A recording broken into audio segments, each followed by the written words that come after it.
வணக்கம் தமிழக மக்களே. நீங்கள் சட்டமன்ற தேர்தலுக்காக வாக்களிக்கும் முன் சில உண்மைகளை தெரிந்து கொள்ளுங்கள். விடியல் ஆட்சி என்று அரியணையில் ஏறிய திமுக ஆட்சியில் பெண்கள் மற்றும் பெண் குழந்தைகளுக்கு விடியல் என்பது கருகிப்போன ஒன்றாகத்தான் இருக்கிறது. கடந்த 5 ஆண்டுகளில் சட்டம் ஒழுங்கு என்பது சந்தி சிரிக்கிறது. நம் வீட்டு பெண் குழந்தைகளுக்கும் தாய்மார்களுக்கும் இந்த ஆட்சியில் பாதுகாப்பு இல்லை என்பதுதான் நிதர்சனமான உண்மை. நேற்று முன்தினம் திருவண்ணாமலையில் நடந்த கூட்டு பாலியல் வன்கொடுமை உட்பட கடந்த 5 ஆண்டுகளில் சுடலையின் விடியல் ஆட்சியில் நடந்த பெண்களுக்கு எதிரான பட்டியலை தொகுத்துள்ளேன். இதை கேட்டுவிட்டு உங்கள் வீட்டு குழந்தைகளுக்கும் பெண்களுக்கும் பாதுகாப்பு வேண்டுமெனில் நாளை மறுநாள் வாக்கு போட செல்லும் போது உதயசூரியன் சின்னத்தை மறந்துவிடுங்கள். விடியல் ஆட்சி இனியும் தொடர்ந்தால் உங்கள் பெண் குழந்தைகளை இறைவனாலும் காப்பாற்ற முடியாது. சுடலையின் இந்த 5 ஆண்டு ஆட்சிகளை பெண்களுக்கு எதிராக நடந்த குற்றங்களை 3 விதமாக பிரித்துள்ளேன். 1. பெண் குழந்தைகள் மற்றும் பெண்களுக்கு எதிராக நடந்த பாலியல் வன்புணர்வு மற்றும் கொலைகள். 2. பெண்கள் மற்றும் பெண் குழந்தைகளுக்கு எதிராக நடந்த பாலியல் குற்றங்கள். 3. இதுதான் மிகவும் முக்கியமானது, பெண்கள் மற்றும் குழந்தைகளுக்கு எதிராக திமுக காரர்கள் செய்த பாலியல் வன்புணர்வு மற்றும் பாலியல் குற்றங்கள். இதை கேட்டுவிட்டு முடிவு எடுங்கள். முதலில் ஒரு பொதுவான ஒப்பீடுடன் தொடங்குவோம். கடந்த 5 ஆண்டுகால திமுக ஆட்சியில் குறிப்பாக 2021-2026 பெண்களுக்கு எதிராக நடந்த பாலியல் வன்புணர்வு மற்றும் கொலை வழக்குகளின் புள்ளி விவரங்களை முந்தைய அதிமுக ஆட்சி 2016 முதல் 2021 காலத்துடன் ஒப்பிட்டு பார்த்தால் சுடலையின் ஆட்சியின் லட்சணம் புரியும். சுடலையின் கடந்த 5 ஆண்டு ஆட்சியில் மட்டும் பாலியல் வழக்குகள் 91% அதிகரித்துள்ளது. இதுவே விடியல் ஆட்சியின் லட்சணம். இனி ஒப்பீடுகளை பார்ப்போம். முதலில் பாலியல் வன்கொடுமை மற்றும் கொலை குழந்தைகளுக்கு எதிராக மற்றும் பெண்களுக்கு எதிராக நடந்தது 20 முக்கிய சம்பவங்களை பட்டியலிடுகிறேன். ஜூன் 2021 கோவையில் 10 வயது சிறுமி வன்கொடுமை மற்றும் கொலை. நவம்பர் 2021 திருப்பூரில் 5 வயது சிறுமி வன்கொடுமை செய்யப்பட்டு படுகொலை. டிசம்பர் 2021 காஞ்சிபுரத்தில் 19 வயது கல்லூரி மாணவி வன்கொடுமை செய்யப்பட்டு ஏரியில் வீசப்பட்டார். மார்ச் 2022 நாகையில் 14 வயது சிறுமி வன்கொடுமை செய்யப்பட்டு ஆற்றில் சடலமாக மீட்பு. ஜூன் 2022 விழுப்புரத்தில் 13 வயது சிறுமி பக்கத்து வீட்டுக்காரனால் வன்கொடுமை மற்றும் கொலை.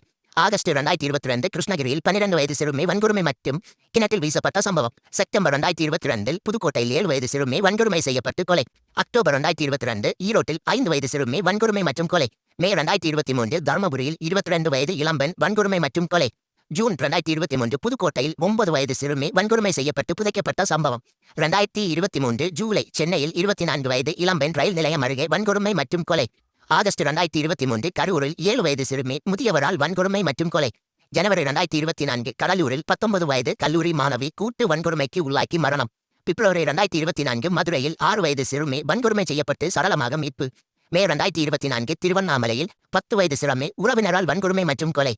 செப்டம்பர் 2024 திருவள்ளூரில் 21 வயது இளம்பெண் கூட்டு வன்கொடுமை மற்றும் கொலை. ஏப்ரல் 2025 நெல்லையில் 11 வயது சிறுமி வீட்டில் இருந்தபோது வன்கொடுமை மற்றும் கொலை. அக்டோபர் 2025 நாமக்கல்லில் 7 வயது சிறுமி வன்கொடுமை செய்யப்பட்டு கொலை.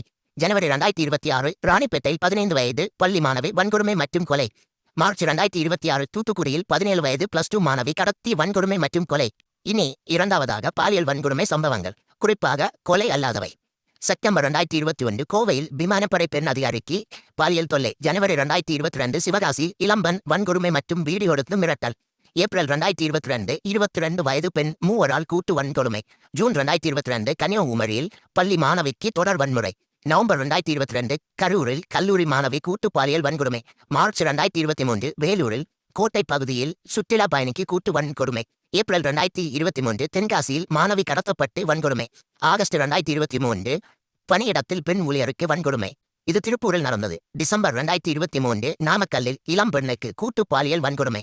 மார்ச் 2024 ராமநாதபுரத்தில் பள்ளி மாணவிக்கு தலைமை ஆசிரியரால் பாலியல் தொல்லை.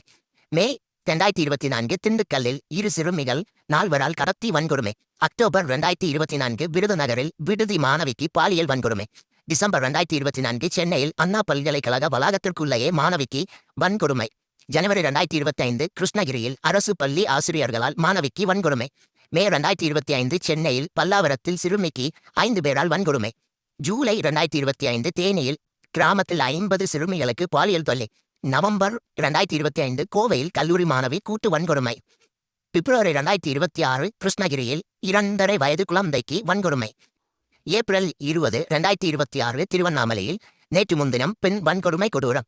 இனிதான் முக்கியமான பகுதி. திமுகவினர் சம்பந்தப்பட்டதாக குற்றஞ்சாட்டப்பட்ட வழக்குகள். சட்டத்தை நிலைநாட்ட வேண்டிய ஆளுங்கட்சியினரே பெண்களுக்கு எமனாக மாறியிருப்பதுதான் இந்த ஆட்சியின் லட்சணம். அதிகாரத்திமிரில் வேலியை பயிரை மேய்ந்த திமுக கருப்பு ஆறுகளின் பட்டியல் இதோ. ஆகஸ்ட் 2021 தருமபுரியில் திமுக ஒன்றிய செயலாளர் மீது பெண் அதிகாரி புகார்.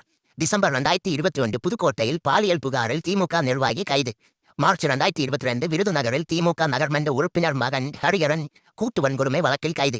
ஏப்ரல் 2022 பெரம்பலூர் திமுக நிர்வாகி விக்னேஷ் மீது மாணவி புகார். ஜூலை 2022 திருவண்ணாமலை பள்ளி மாணவிக்கு பாலியல் தொல்லை கொடுத்த வழக்கில் திமுக நிர்வாகி கைது. செப்டம்பர் 2022 தேனியில் வன்கொடுமை மிரட்டல் விடுத்த திமுக நிர்வாகி. ஜனவரி 2023 சென்னையில் பெண் காவலருக்கு தொல்லை கொடுத்ததாக திமுக நிர்வாகிகள் கைது. மே 2023 சேலத்தில் சிறுமிக்கு தொல்லை கொடுத்த திமுக கிளை செயலாளர் கைது. ஜூன் 2023 திருச்சி திமுக கவுன்சிலர் மீது பாலியல் வன்கொடுமை புகார். ஜூன் 2023 ஈரோட்டில் போஸ்கோ வழக்கில் திமுக நகர்மன்ற உறுப்பினர் கைது. அக்டோபர் 2023 கடலூரில் திமுக நகர்மன்ற உறுப்பினர் மீது பாலியல் புகார். ஜனவரி 2024 கோவையில் திமுக ஐடி விங் நிர்வாகி மீது பாலியல் புகார். மார்ச் 2024 நெல்லையில் திமுக கிளை செயலாளர் போஸ்கோவில் கைது. ஆகஸ்ட் 2024 கிருஷ்ணகிரியில் வன்கொடுமைக்கு உதவிய திமுக பிரமுகர்கள் மீது விசாரணை. ஆகஸ்ட் 2024 நாகையில் திமுக கிளை பொறுப்பாளர் பாலியல் வழக்கில் கைது. ஜனவரி 2025 விழுப்புரத்தில் திமுக தொண்டரணி நிர்வாகி கடத்தல் வழக்கில் கைது. பிப்ரவரி 2025 சென்னையில் திமுக மாணவர் அணி நிர்வாகி மீது மாணவி புகார். பிப்ரவரி 2026 கிருஷ்ணகிரியில் குழந்தை கொலை வழக்கில் திமுக கிளை செயலாளர் சிவகுமார் கைது. பிப்ரவரி 2026 சென்னையில் திமுக முக்கிய நிர்வாகியின் மகன் பாலியல் புகாரில் கைது. ஏப்ரல் 2026 திருவண்ணாமலை நேற்றைய சம்பவத்தில் திமுக பின்னணி குறித்து விசாரணை நடைபெற்று வருகிறது.